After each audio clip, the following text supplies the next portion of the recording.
Alors, Jacques, il fait beau, il fait chaud, Ah, oui. c'est relatif la chaleur, mais, mais on est quand même ici en Californie pour essayer le Nissan Ariya, un véhicule qu'on attendait parce que on a vu la version 2 roues motrices, la version traction.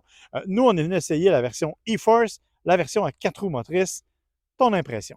Ben écoute, on est allé faire des essais à côté, en tout cas sur le terrain de la piste de Sonoma, là, le fameux circuit de course automobile. Mais ce qu'on a trouvé intéressant, c'est qu'on nous a fait faire des... On a essayé de faire déraper le véhicule sur une chaussée mouillée. Il n'y a rien à faire. Ça colle à terre, ça n'a aucun bon sens. Les accélérations aussi, surtout avec le mode sport, c'est assez impressionnant.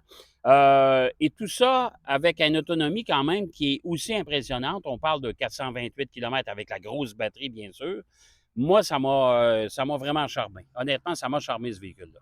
Je suis assez d'accord avec toi. On va redonner un petit peu de donation technique parce qu'évidemment, il est beaucoup plus puissant dans cette déclinaison-là que dans la version traction. On parle de 389 chevaux, 442 livres-pieds de couple et, ben, tu l'as mentionné, une autonomie de 428 km qui est théorique avec la batterie de 87 kWh.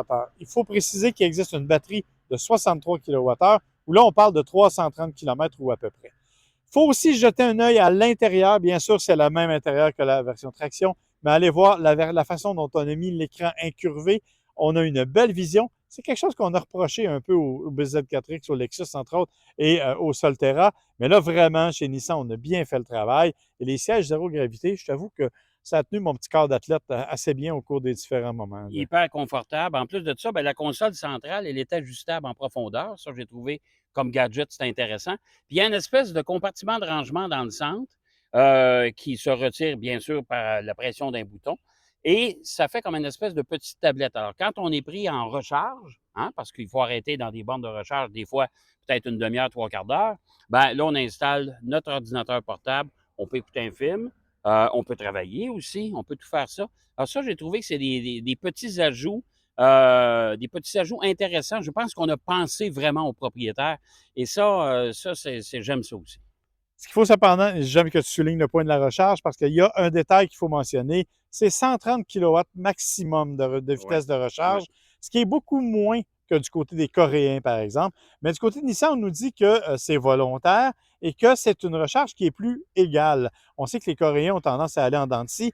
De leur côté, on dit que ça va être égal, que ça prend quand même à peu près 40 minutes avec la grosse batterie pour aller récupérer 80 de l'autonomie, ce qui n'est pas vilain. Autre détail, il faut le rappeler, 70 000 c'est le prix maximum. 69 998, devrais-je dire, Ouais. parce que comme ça, il est admissible à l'aide financière fédérale. C'est quand même un prix intéressant. Il y a des versions plus basses. Écoute, si je te demandais en conclusion ton avis, est-ce qu'on l'achète ou pas, le nouvel Aria e-Force? Ben, dans les véhicules électriques actuellement, moi, j'aimais beaucoup le Mustang Mach-E. Moi, c'est un véhicule que j'étais à l'aise avec. Et je te dirais que le Nissan Ariya, oui, c'est un véhicule que je mettrais dans mon entrée de cours. Ouais. Alors, c'était Marc Bouchard pour Gotchard, Et Jacques Deshaies pour derrière le volant. en direct de Sonoma, en Californie. Rien de moins.